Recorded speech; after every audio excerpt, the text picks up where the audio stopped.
Nos vamos hasta el Parlamento Nacional, allí nos está esperando Virna. Adelante, te vemos, te escuchamos. Exactamente, Miguel, llegamos hasta el anexo porque aquí en minutos nada más se va a estar realizando una presentación del informe Aristas Primaria 2023, esto por parte del Instituto Nacional de Evaluación Educativa, y voy a conversar con Pablo Cayani, integrante de la comisión de INED, bueno, para conocer un poquito de qué se trata esta presentación. Es la tercera que se va a estar presentando y bueno, y después con estos resultados qué se va a hacer. Muchísimas gracias por estos minutos, Cayani. Bueno, ¿qué es lo que se va a presentar aquí? Bueno, buenos días, gracias por estar aquí.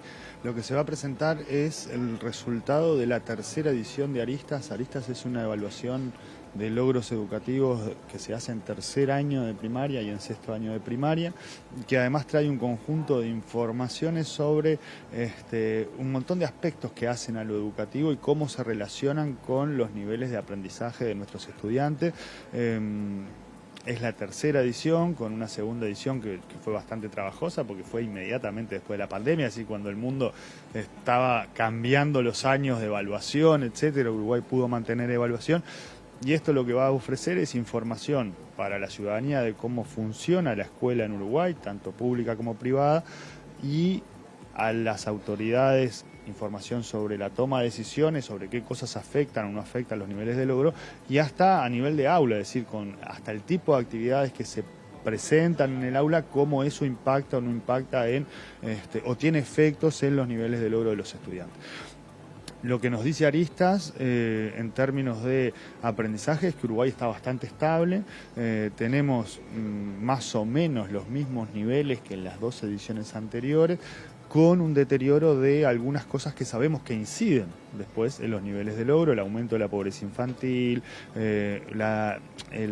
empeoraron las habilidades socioemocionales de los estudiantes, aumentó la cantidad de estudiantes que tienen en asistencias, y todas estas son cuestiones que efectivamente luego terminan afectando niveles de logro a través del sentimiento de pertenencia al centro, a través de otra serie de cuestiones que están en el informe y que son relevantes colocar en la conversación. Es decir, el principal resultado del informe es que hay que ir a clase todos los días. Ahí está, un poco a eso iba, ¿no? El ausentismo es un punto importante, es un tema preocupante, ¿empeoró? El ausentismo empeora, esto es un dato que ya teníamos de los monitores educativos de ANEP.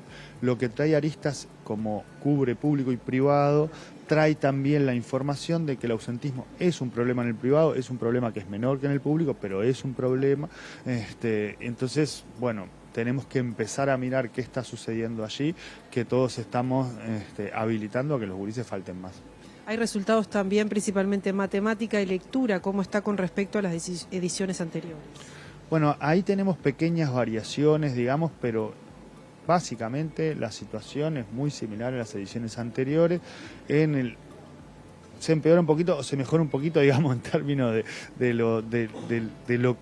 cómo les fue los resultados. Lo que sí podemos observar es algo que también es preocupante, que es a los que menos tienen les va peor y les va sustantivamente peor. Es decir, la inequidad en términos de niveles de logro es un problema. También la evaluación trae de que esa inequidad hay muchas cosas donde la escuela tiene poco para hacer, porque tienen que ver con la segmentación del territorio, con las cuestiones socioeconómicas. No es el tipo de centro el que termina definiendo eso, y el poco margen que hay para mejorar, digamos, dentro de las cuestiones educativas también está consignado en el informe.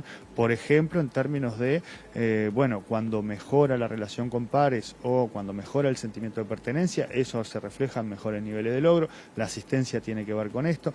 Con el tipo de actividades, si uno plantea actividades, si el docente plantea actividades de información, por ejemplo, son actividades que son más básicas y por lo tanto producen menos niveles de logro. Hay actividades que requieren mayor demanda cognitiva o mayor demanda para el trabajo de los estudiantes, y esto impacta o tiene efectos en los niveles de logro, o sea que los invitamos a leer la evaluación para poder... Hay un punto ahí también importante que es con respecto a los docentes y los directores y la reforma, ¿no?, educativa que se planteó. Ahí dice de alguna manera que no recibieron información o la necesaria como para llevar a cabo esa reforma educativa. Sí. el año donde se aplica esta evaluación es el último año de los programas anteriores, es decir, que esta evaluación no habla de la reforma de los programas ni de la reforma curricular, pero al consultar a los docentes se le pregunta cuestiones vinculadas a si habían tenido apoyo de las autoridades para los cambios. Bueno, mayoritariamente se señala que no, y después se señala que la reforma de programas trajo una sobrecarga importante, o muy importante, digamos, está bastante medida en ese sentido. La mayoría de las maestras y maestros sienten que esto les trajo mucho mayor trabajo administrativo, y si uno tiene a los docentes haciendo trabajo administrativo, no los tiene haciendo otra cosa, y creo que eso es parte de lo que hay que tomar apuntes para la próxima administración. Bien, hay otro punto, y ya para terminar esto, después pasemos a lo que se va a hacer con los resultados. Son factores asociados a los desempeños. Entre algunos de los que se menciona es el mayor tamaño del grupo tiene efectos negativos, por ejemplo, en matemáticas en tercero. La permanencia del maestro en la escuela tiene efectos positivos en matemática también en tercero. Cuanto más es la antigüedad del maestro, mejores tienden a ser los desempeños en matemáticas en sexto, por ejemplo. Son factores que ayudan. Por ejemplo, bueno, la cantidad de niños en un aula, ¿no? Sí, ustedes fíjense que en realidad lo que permite esto es empezar a mirar como estas pequeñas cosas que no son tan pequeñas, para ver de qué manera la política propicia mejores en los niveles de logro. Por lo tanto, creo que es un buen insumo, también es un buen insumo para la administración de la escuela, es decir, cuando vos decís, bueno, ¿cómo se deciden las maestras de sexto? Bueno, se deciden en las escuelas, y por lo tanto, maestras con más experiencia generan mejores niveles de logro. Esto es algo que en general se hace en las escuelas, digamos, hay que recordar que los dos grupos priorizados en primaria son primer año y sexto, pero bueno, esto viene a abonar en que eso es una buena decisión. Ahí está. ¿Qué se va a hacer entonces ahora con toda esta información?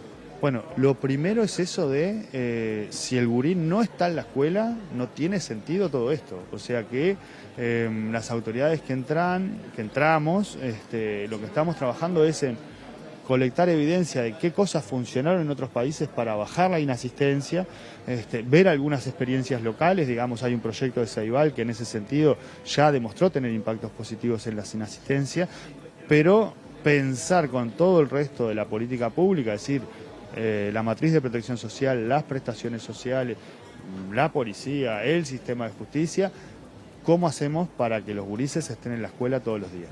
Gracias, Cayani. Gracias a ustedes.